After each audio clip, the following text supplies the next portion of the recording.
Okay, hello everyone. This is Ada Zane. Thank you so much for being patient. We are here. We are ready. Everyone is here and accounted for. Yes.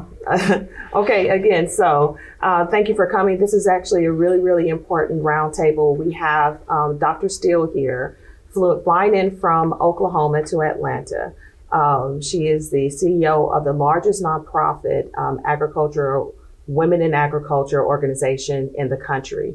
We also have Congressman Glenn Thomas. Thank you so much for joining us and getting through all the technical difficulties. And we also have former Congressman Michael Conaway. We also have Simone, who is Dr. Steele's publicist. She's on Zoom as well, coming in from Washington, D.C. And also in the studio, we have Phyllis Hatcher. She's a candidate for U.S. Congress, District 10. Thank you so much for being here. Thank you. And we also have Eddie Levert Jr. in the house. Thank you so much for joining us as well. So we're going to jump right in. We do have some guests that are on Zoom. That is, they'll speak, but they may not be able to stay long. So we're going to address them first. And what I'm asking is everyone that's on Zoom, keep your mics on mute, so to reduce some of the background noise. But I want to sort of jump right in and talk with Simone. Simone, thank you so much for joining us. Thank you. Thank y'all. Absolutely. Would you like me to start? Okay. Well, I wanted to say thank y'all for being here today, and I'm privileged to be a support to a much needed solution to the future of agriculture amongst minority women farmers and for our minority youth. We are all here today at this roundtable, and I welcome a discussion after to talk about a charter bill that's a priority to be passed for the National Women in Agriculture Association, which, follows the 21st century sort of practice of a nonprofit of being patriotic, charitable, historical, hardworking, and for an educational purpose. So there's about currently 92 nonprofit corporations that are charter, that have a charter bill. And it's very interesting to learn, and from my research, but I could be corrected if wrong, there is no all-Black nonprofit organization chartered to this date. Wow. This would be the first Black nonprofit organization to ever be chartered by Congress, which provides sustainable, equal funding forever. So this act also about what we're trying to do with the NWIAA is to develop, enhance, and sustain minority youth programs through NWIA's innovative, culturally relative, sustainable grassroots outreach education, economic community development programs, and will further provide diversity and inclusion that is long overdue within the agricultural community. And it is overdue, while developing, increasing the number of minority farmers, eradicating food issues, and saving lives from senseless incarceration and deaths for other purposes. And those are deaths and incarcerations of Black young youth. From 2019, I want to say that it's 2/3, 60%, 67% of children in juvenile justice systems are children of color, and 40% are male. Wow. So that is a high number where this could be a solution. It's a ground roots program to start. So I want to say NWIA may not be a slick looking group. Like, we know Girl Scouts of America, which are incredible, and other charter build organizations. They don't have top dollars that they've had. They're not this slick visual looking thing, so they're not to be judged by that. But for 14 years, they have developed grassroots programs with little funds from grants here and there. Women minority farmers that are part of this organization are 3-4 generation farmers who have been doing out of their own funds a lot of the time, helping educational programs and helping the youth in their community. It's about time, I think, that this is a solution that needs to grow, where they've already made that effort in their community. Without having proper funding from the USDA and being turned down every year while being discriminated against and showing no signs of equity in their future, there must be a change. That's why we need to have and see how we can start the process of having a charter bill. So let me ask you this question, just based on your research and the numbers that you just spoke of, with the work that she's already doing on the ground, in your opinion, what type of difference could this funding provide these organizations at a grassroots level with the work that she's already doing? I mean, we could double or triple it. I mean, but you look at those numbers that we've already had. Here, I'm grabbing that. You've had potential children that reached each year 315,000 kids have been reached. And that's with limited funding. Limited funding through this program. Because there are 43 chapters across the country that they've been doing these grassroots programs.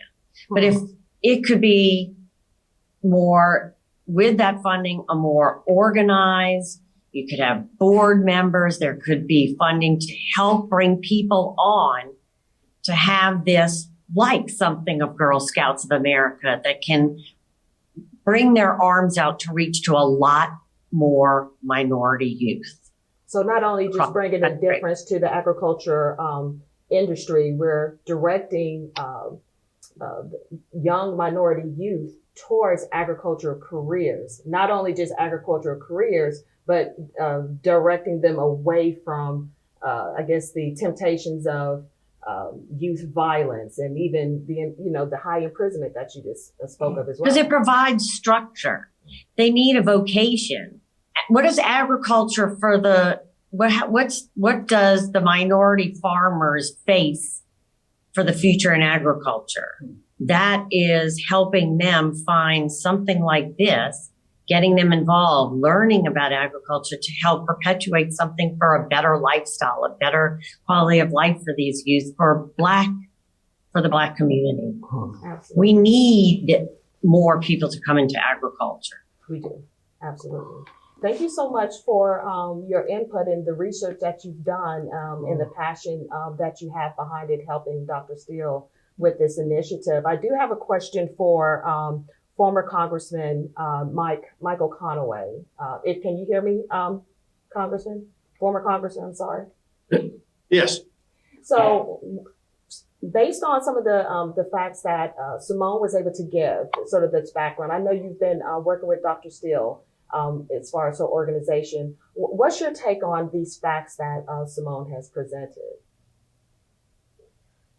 Well, the case is clear that there's always room, will always be room for additional people to participate in production agriculture, either as land-owning farmers or farmers who actually produce, or that long supply chain that exists where there are good jobs all the way along that chain, from growing it to winds up on our tables.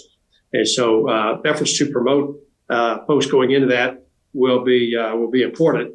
The thing that I would caution is to be careful that you don't duplicate existing structures that are on the ground. Long history with FFA in this arena, specifically in this arena. There was at one point in time a New Farmers Association, which was FFA for Black kids. It merged, as you know, with FFA to create the large organization, I think back in the mid 60s or something like that.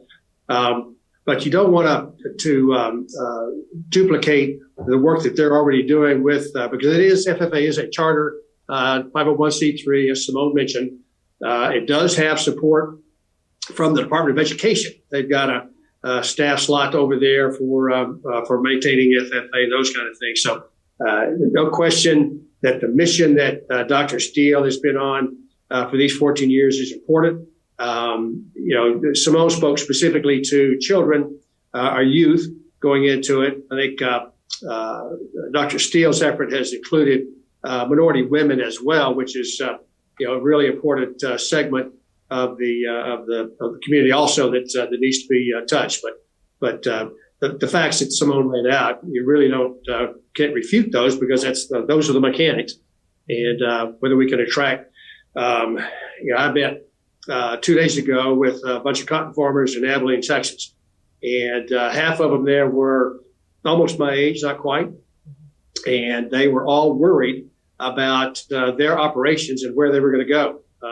2 or 3 of them had children that had been able to convince to come back to the farm. The others had children who were not convinced. They were not going to do that. They were going to farm. The question is, where are those younger farmers going to come back into the system to make it work, which we've always enjoyed. So the issue of bringing young folks in is not limited to communities of color. It is across the board, and the challenges are there for everyone. More unique challenges, of course, with the young folks of color because of the circumstances they found themselves in growing up.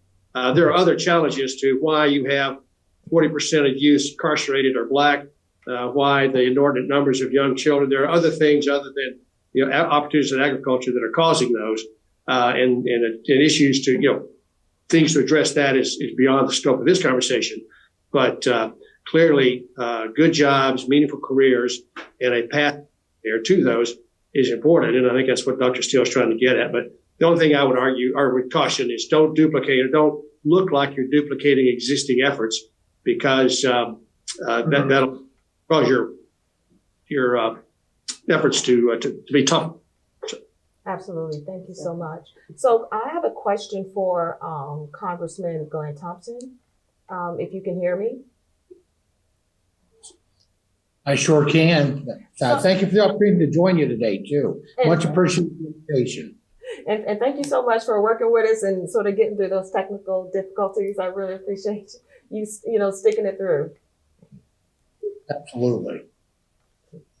So my question to you is, based on the facts that Simone was able to speak on earlier, and what you've seen sort of on the ground with minority women farmers, and what Dr. Steele's organization has been able to do, even with the youth, what impression does that give you the potential of having the type of funding that she needs, the type of trajectory that could cause for minority, not just minority women, but the minority youth that she's trying to detour towards away from crime and maybe education and with careers towards agriculture? What's your take on that? Well, first of all, thank you so much for the invitation to be with you. I really appreciate what this organization does to empower minority women farmers and minority youth, specifically with skills and resources. I would add awareness and knowledge of agriculture and agriculture opportunities. This is something that's near and dear to my heart. I guess I wear 2 boots, so to speak. One of those is in the agriculture arena as the ranking member of the U.S. House Agriculture Committee. And they're pretty big boots I'm filling there because I follow my good friend and colleague and brother in the Lord, Mike Conaway, who was a great chairman to serve under and a mentor. And so agriculture was something I'm just very passionate about. In fact, I was asked why I was so passionate about agriculture. And the quick answer is I like to eat, right? And if you like to eat, then I'm passionate about agriculture.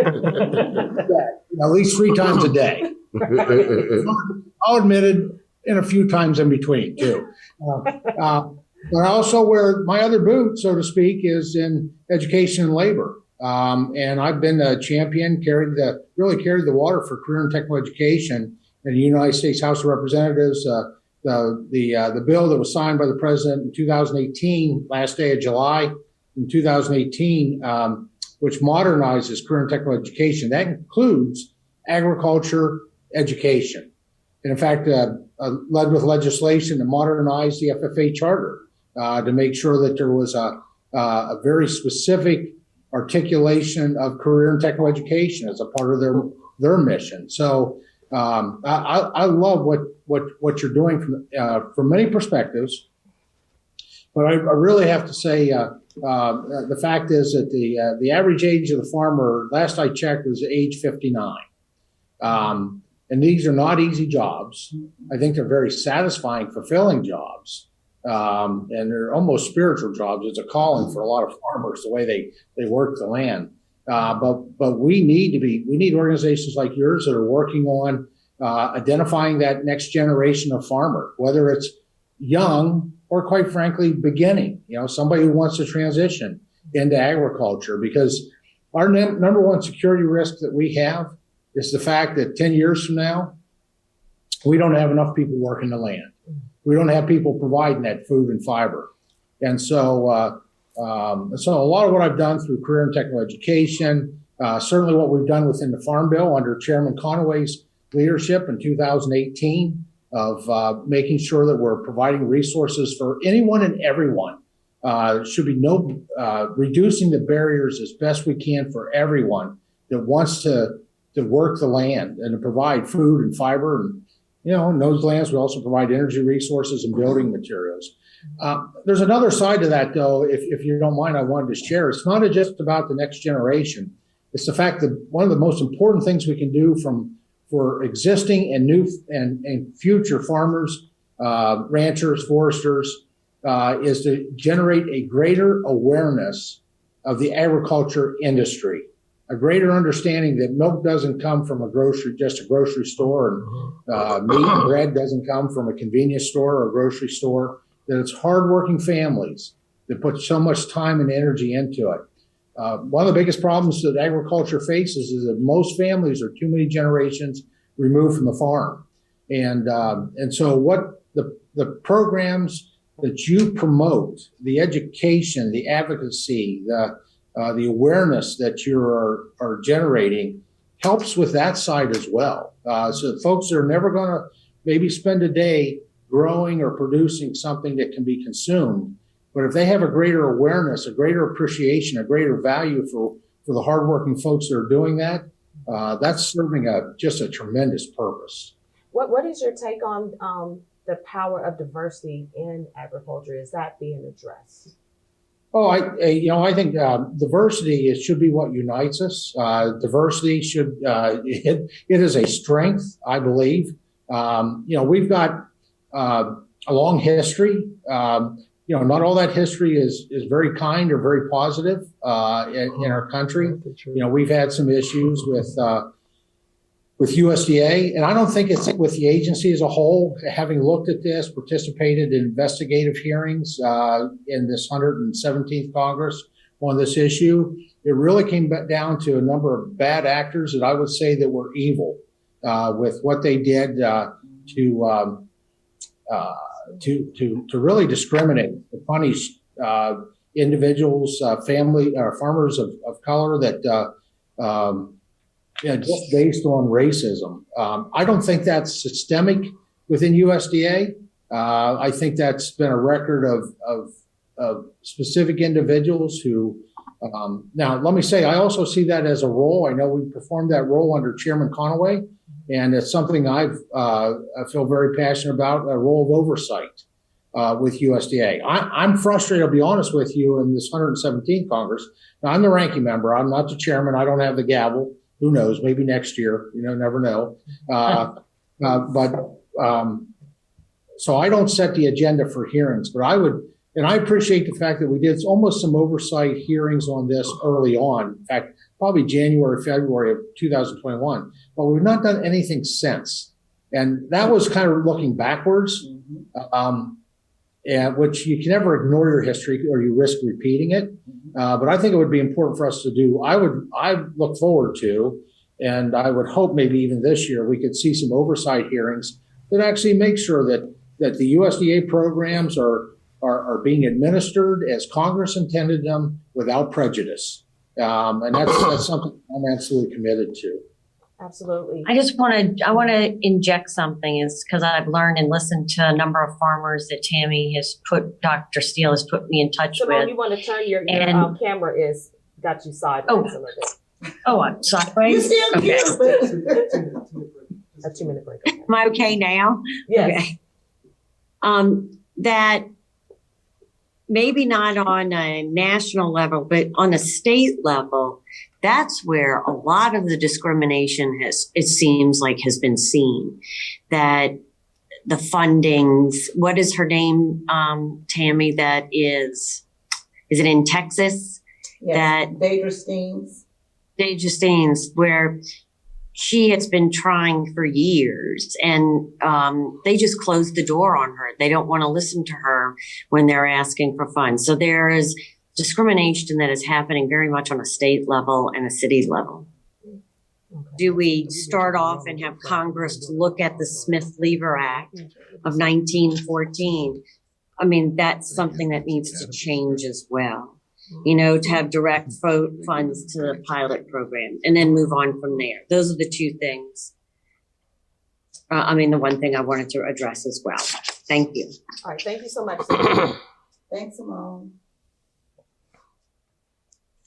Okay, your turn. Thank you. Thank you. Okay, I skip am back going live to again. follow my actual branding person, PR assistant, PR everything. I would not be sitting here if it wasn't for Ada Zane and her great community leadership, if you will, and being real intentional that we have the right people at the table. I have to thank Simone from Washington, D.C., who is constantly drilling down, making sure the stats and then backing up, researching, and making sure everything is correct, what we have seen and endured.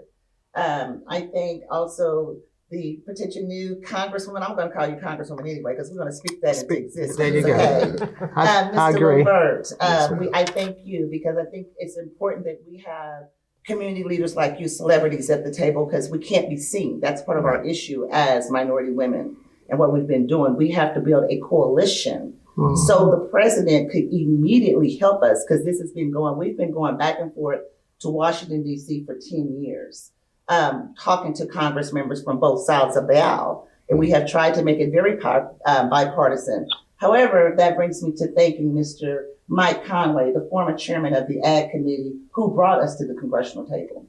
Traditionally, Congress members, Republican Congress members, usually you don't see, really close to minorities. So this is a man of God, and he doesn't see color when he sees me or our children.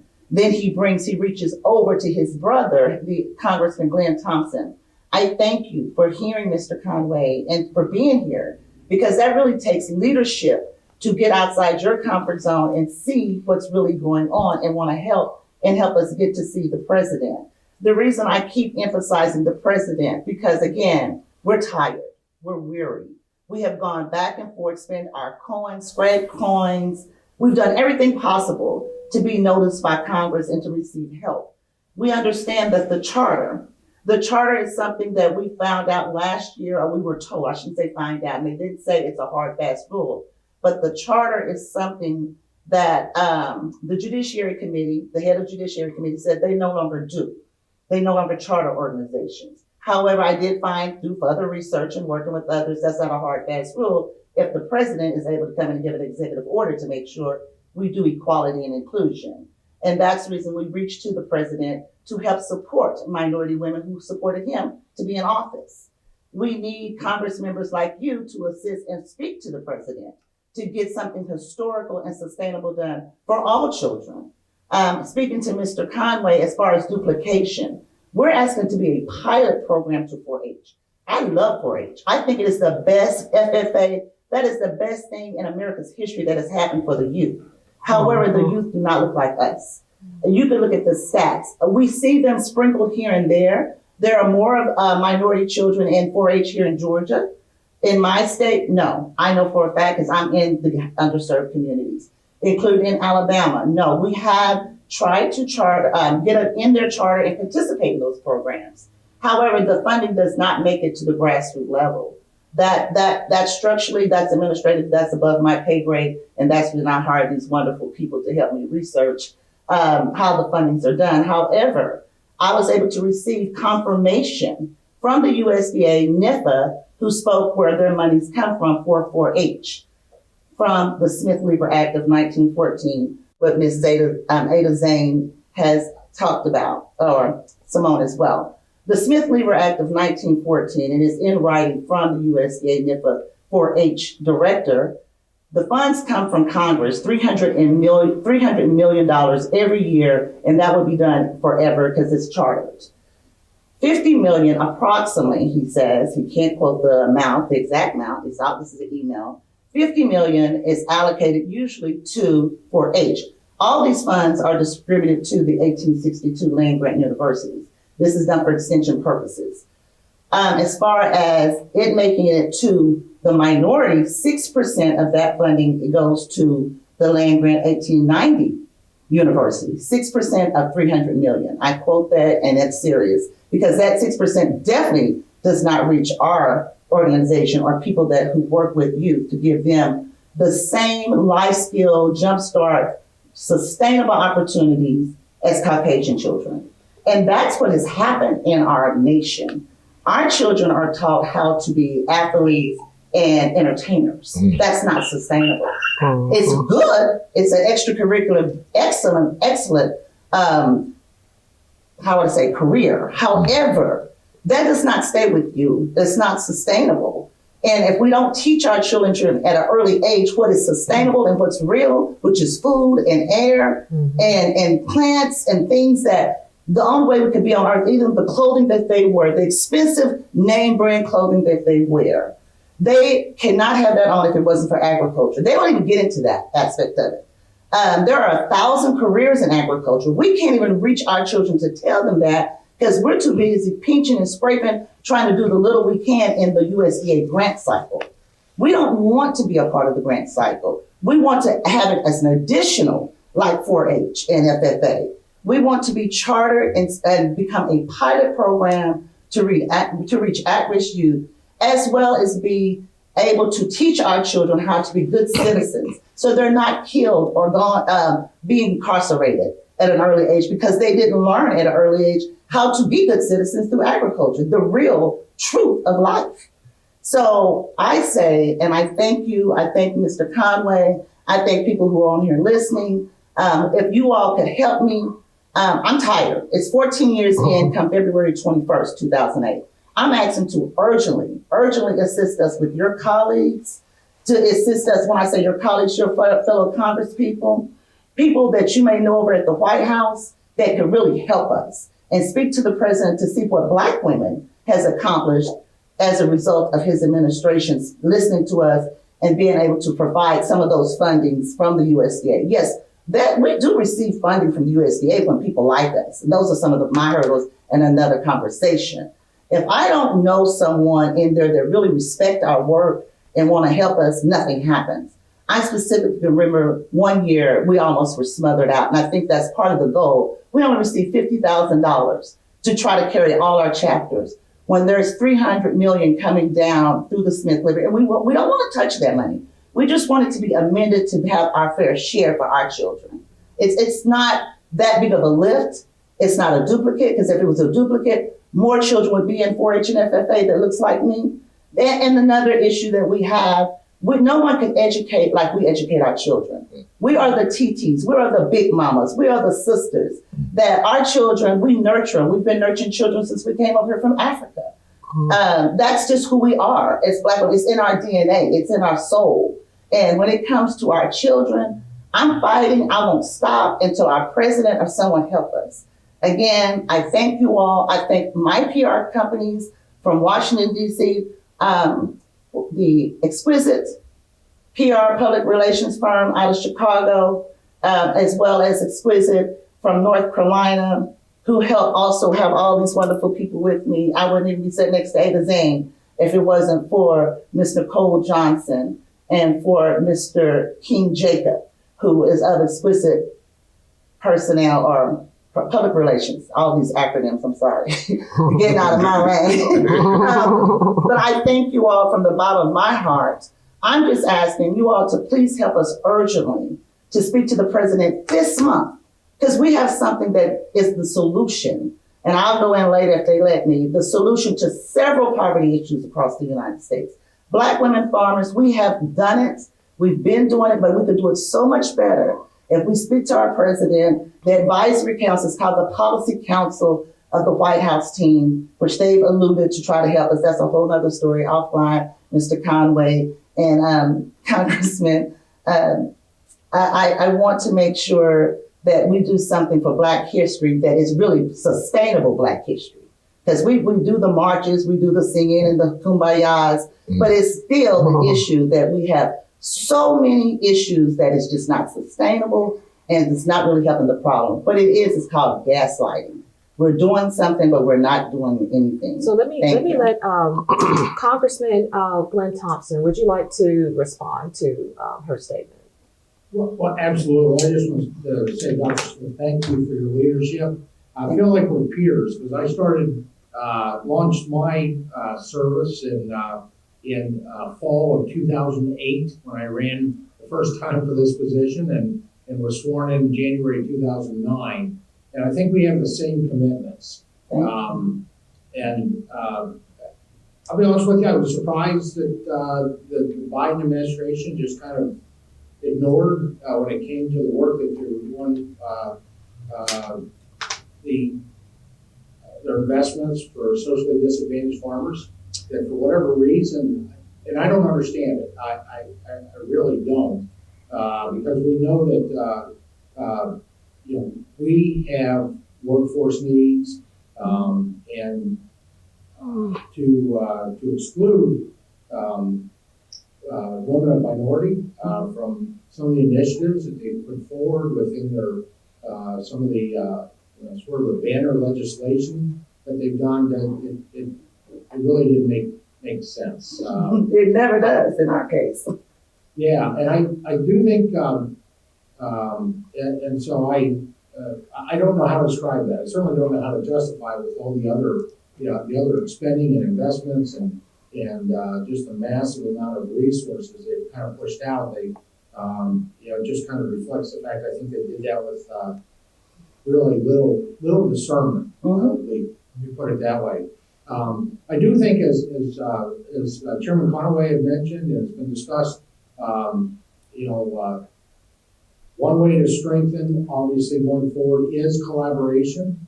And I think and you all are, I'm new to your organization, but I'm intrigued, I'm interested, and I'm looking forward to continue our conversation or work together. Yes. But it just, with what little bit I've learned here this week and on this call, when it comes to agriculture, you need a farm team, right? Doesn't matter what you're producing, whatever you're growing or producing, raising, it takes a good farm team on a particular farm. And when it comes to agriculture policy, it takes a good farm team. So building strong relationships with FFA. I'm proud to report that the biggest FFA chapter in Pennsylvania is in the city of Philadelphia. I'll be there soon. Yeah, and Mr. Conway, I didn't get a chance to work with him. Mr. Blakely, who was a staffer, young African American, just talented individual, doing great things.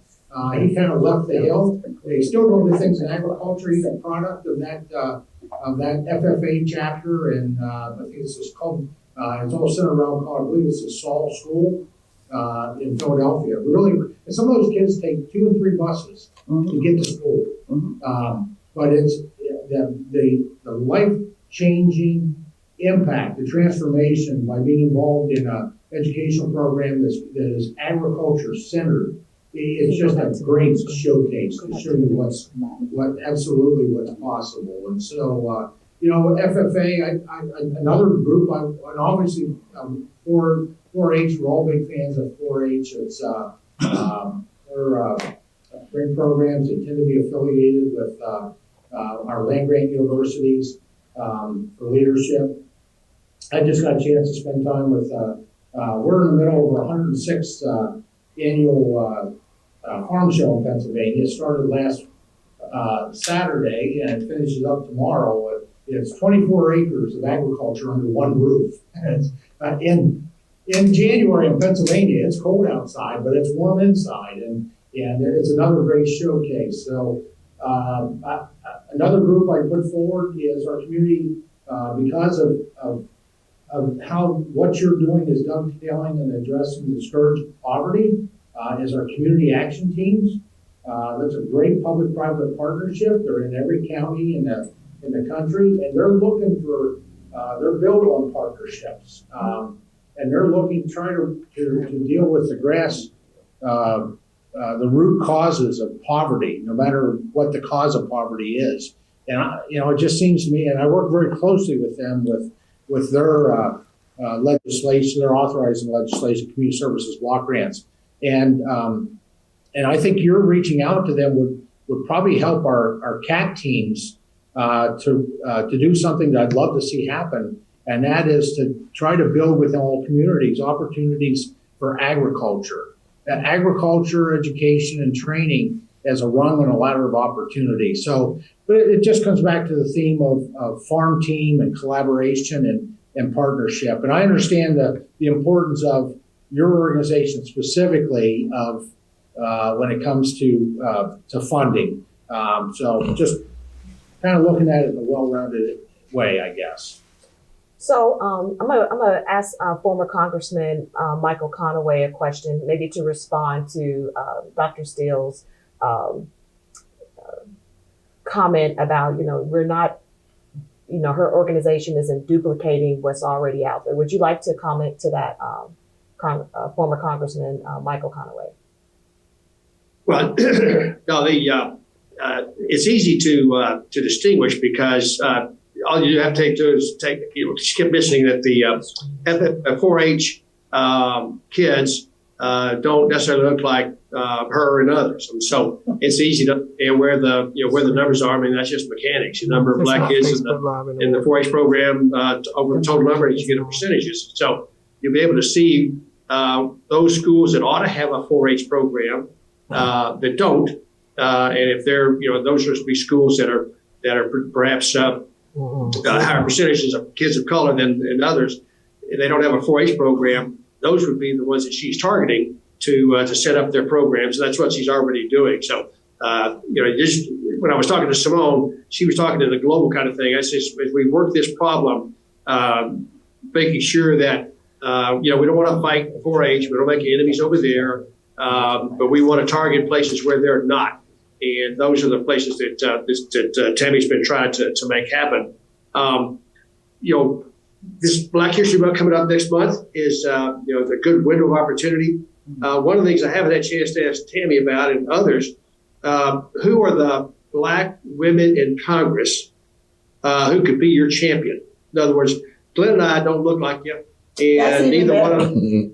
Aren't you glad? That's even better. They'll follow you. No. Sheila Jackson Lee, Congresswoman Sheila Jackson Lee has been a strong advocate of ours.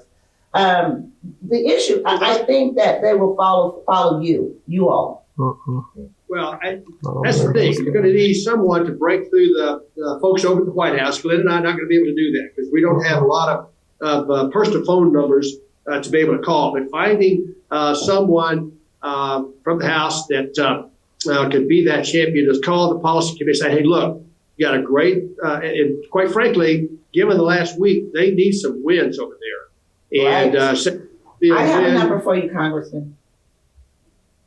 So finding someone like that, Sheila Jackson Lee, maybe somebody, and because I've served with Sheila, so does Glenn, it's hard to say no to Sheila Jackson Lee. And so getting her on board to perhaps promote some portion of this initiative that the White House could do on their own. They're not going to get anything through Congress in between now and then that would make these changes permanent. But getting the White House to do something to create a win for them in Black History Month should be a pretty easy lift. But it's going to take someone like Sheila Jackson Lee or one of the other CBC folks to make that happen with the White House. Let me ask you this. So we have Phyllis Hatcher here. She's candidate for U.S. Congress District 10. So what is it going to take for us to get bipartisan support? We have former Congressman Michael Conaway here. We have Congressman Glenn Thompson here. They're present. They're ready to hear the conversation. What is it going to take to bring somebody that looks like us to the table on the congressional level? Well, let me just say thank you so much, Ada, for inviting me to this to the table. And Dr. Steele, also, thank you for the work that you are doing. And when Congressman just stated about getting women of color in Washington in order to help you move this bill. I haven't had an opportunity to actually see the bill, but I'm sure that it's great, and I'm sure that it's going to do great work. But as a candidate for Congress, I do have connection with in the state of Georgia. We have 2 women of color that are Congress, which is Nakima Williams and also Lucy Macbeth. So to be able to reach out, to them, I'm sure that once they find out the great work that you are doing and have plans for the agricultural industry for our youth, I am sure that they would be more than happy to get on board. And as your future Congresswoman, Yes, ma'am. and I will be actually helping them as well. So this is my first time, actually hearing about the work, but I am abreast of the 4-H program. I am abreast of the budget that they receive, and I understand where you are coming from as far as making sure that the organization receives adequate funding for the help that you want to do for our youth. And I am all for that. I do want to mention a little bit about the farming process. This area of agricultural, we are not abreast of as far as the youth. My generation and my past generation is totally abreast of the agricultural, area. And I do feel that it is something that we may need to look at, because it's not only just feeding, it becomes to be entrepreneurship as far as owning land. Yes. See, that's the other side of it, where we would be able to actually play a part in that. And so to be able to introduce the bill with the funding and educating our youth to say, hey, this is a place where we may have looked at it very negatively, but now it's something to look at very positive to bring us into a whole nother era. So I'll be more than happy to actually champion that with our congresswomen here in the state of Georgia, because he made a great point. Even though this may be nonpartisan, but it's really not nonpartisan. It's really not. No, it becomes to be partisan. It becomes to be Democrats and Republicans. And so the Democrat women here of color, I can actually have conversation with, and probably try to help you get that bill to Washington, because it's not going to be able to just walk in. You're going to have somebody actually help you carry in. And he made a great point. He's not going to be the one to be able to help you do that, because he's not. Well, he said it himself. I'm just telling you what he said. I'm just telling you what he said.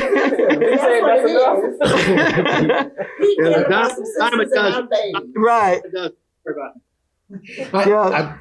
If I can, I just want to say that on the House Agriculture Committee, and it's been this way it's hard to believe, Mike, this is my 14th year, starting my 14th year serving on the committee.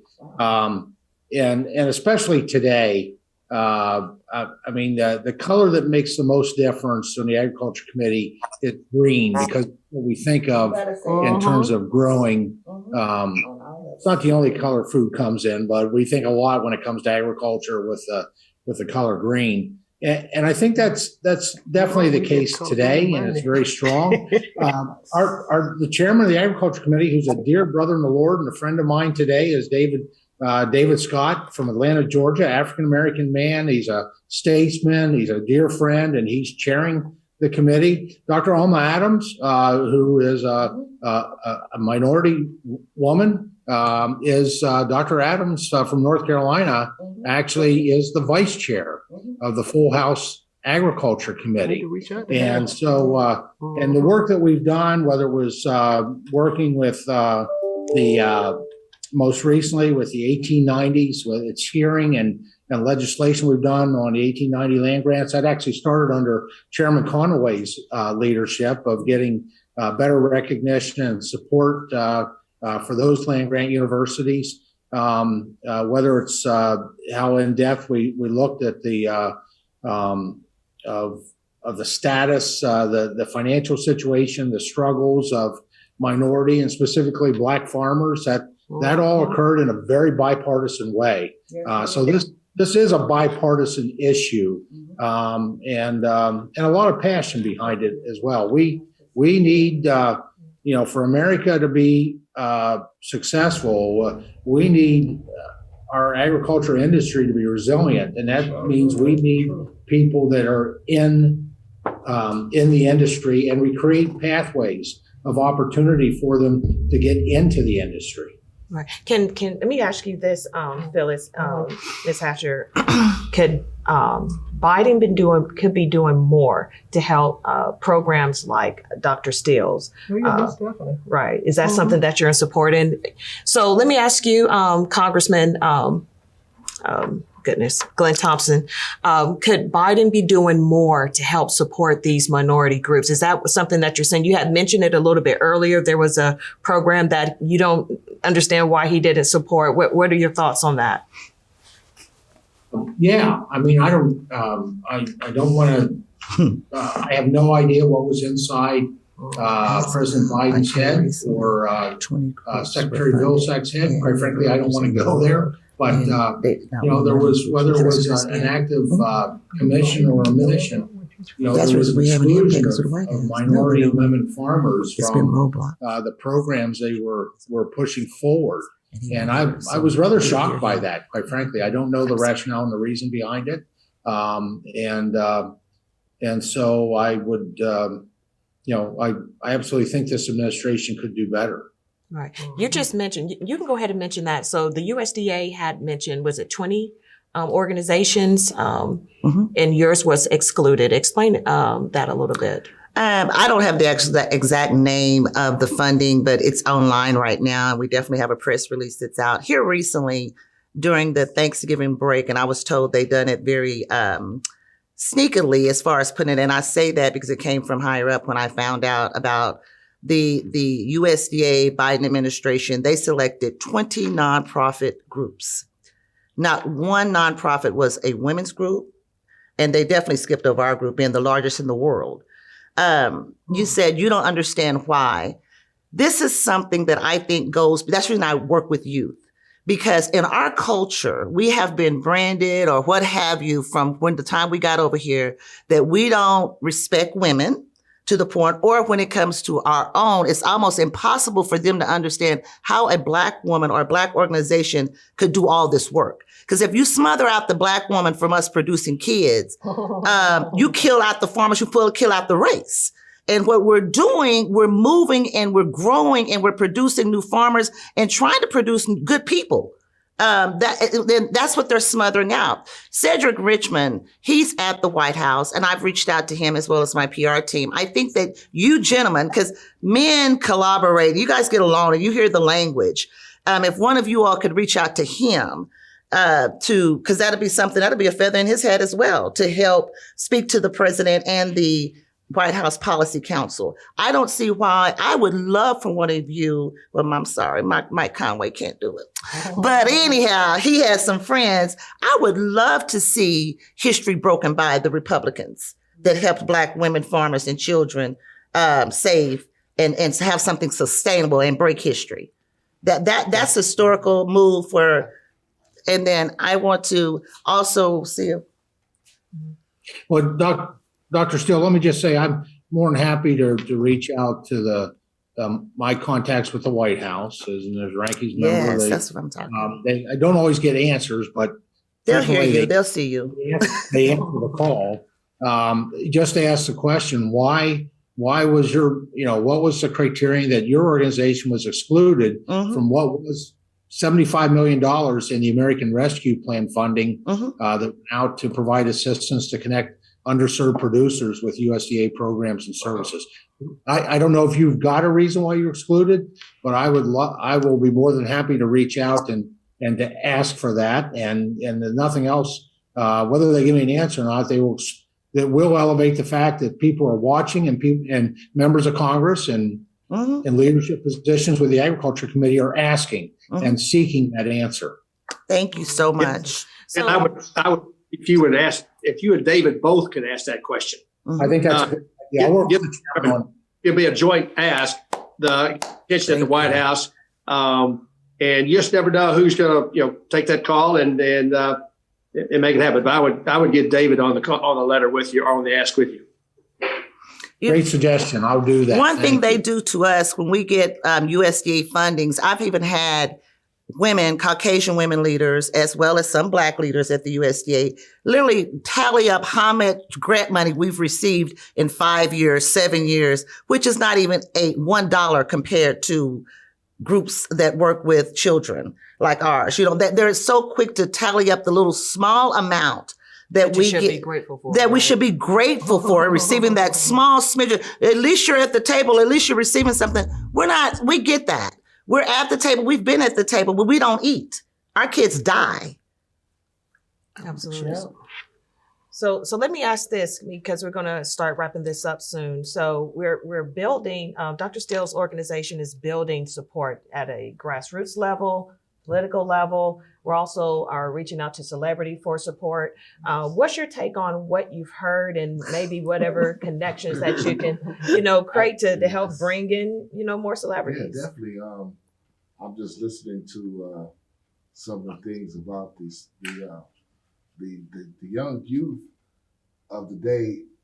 Being in agriculture is not glorified to them. So it's sort of what you said earlier, we're pushing entertainers. Entertainment, sports Right. are what the kids are looking at.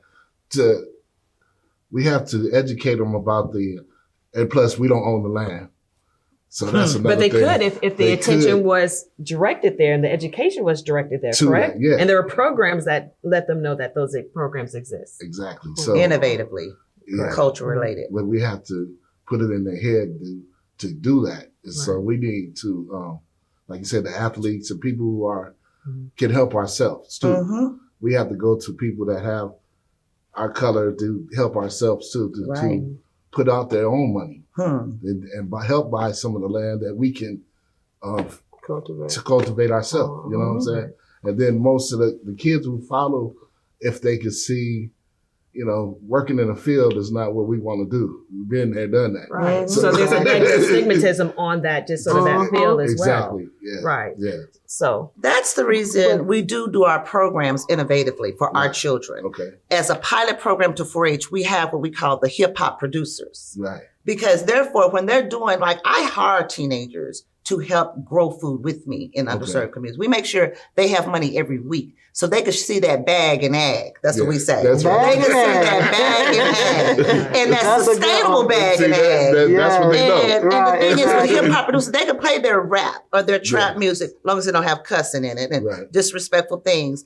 That's where we meet our children where they are. Right. And we have the JADE, the Junior Agri-Diva Education piece. That's for the young girls. So they could be so divas you're being like innovative us. to bring them Yeah, in, to so take they off the could negative stigma. Take off the negative stigmas because there's 1,000 careers in agriculture. And we make agriculture look good to them. Yeah. We know how to, those are our babies. We know them. So we make sure that we meet them right where they are. Yes. You like hip hop? We got you, hip hop producers. You like to be a diva, junior agri divas? You can't keep your hair cute and your nails cute and you're not doing agriculture, period. So I'm not a politician or nothing like that. I've been in the music business all my life. Hey, give us a bird.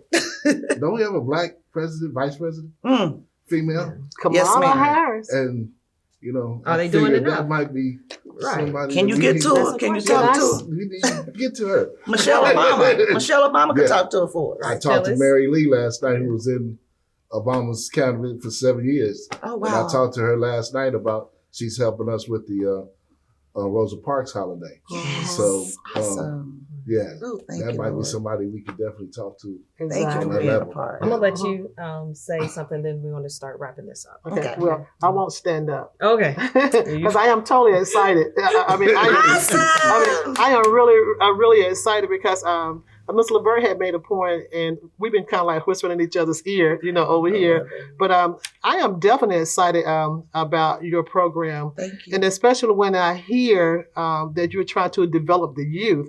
I would like to learn a little bit more, because if we're introducing agricultural to our youth, and not only for as farming, growing products, but being landowners, Yes. owning the Yeah. farm. Yeah. Well, not so much the farm, but owning the land, To do so many wonderful and things. then do the producing, farming the food. Now, I'm definitely game for that.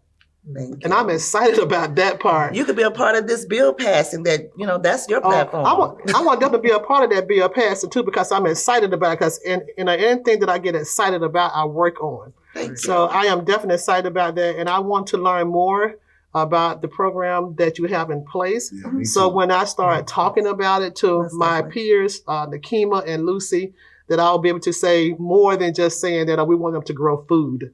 I want them to be It's able to bigger say than that. that we want them to It's be important. landowners, Yes. and not picking cotton Yeah. and, I've been able This to is not produce. that. Right. Right. Yeah. It's not that type of program. And see, Right. people kind of like see that, because we Well, here yeah. saying the same thing, Yeah, that yeah. is it bigger than that? Yeah. We You have know? a whole hemp production. Yeah. See. Yeah. Hemp, I've been what educated that to hemp the is. fullest. I don't even know I didn't know anything being even in agriculture, but we have a whole hemp coalition that's working on trying to make sure that we're at the table on that, because Yeah. it's hard for minorities to get into And the it's hemp industry. money. Yeah. Well, it's money, but it's everything. It's Yeah. healthy, it's Healthy, clothing, yeah. it's medicinal for medical You know, reasons. that's what I learned about the hemp through Senator Connie Johnson. Yes, Yeah. that's her So big thing. that's her thing. Most definitely. So what we wanted to do at this roundtable was talk solutions. So Yes. Bring it on. Congressman Thompson has already agreed to, do his best and reach out. Of course, Dr. Steele's ultimate goal is to get this bill to President Biden for an executive order. However way that we can provide support through celebrities, Yes. through candidate Phyllis Hatcher, through your support, and former Congressman Michael Conaway's support as well. So anything else that you would like to add before we come to a close? Just if we could come back to the table next Friday. I'm one of those people, I'm intentional and it's urgent with me, because I don't like being gaslighted and being charged a lot of money every time we come to a table, because I know that's what happened. We'll get back into that process that it takes time. It takes time. Well, as you can see, the time has been taken where so many lives are lost every day as a result of our time. It's not that hard it shouldn't be. All of us in these wonderful, wonderful positions that could reach over across the aisle, like you said, Congressman Thompson, and see at the White House how we can get this and be heard this month to have a ceremony or some type of signing at the White House for Black History, where you all, Republicans, bipartisan congressional leaders as far as Democrats, have come together and really, really changed America through agriculture, sustainable solutions. Again, we're not talking about grant money. We participate in USDA grant cycle. That's not sustainable for us. It may be for some, because if you're a friend, a drinking partner, you're a male, or you're a friend in the circle, it happens. Even myself, I have certain people that do, hey, make sure you take care of them, but really look closely at their proposal. But that's not the solution.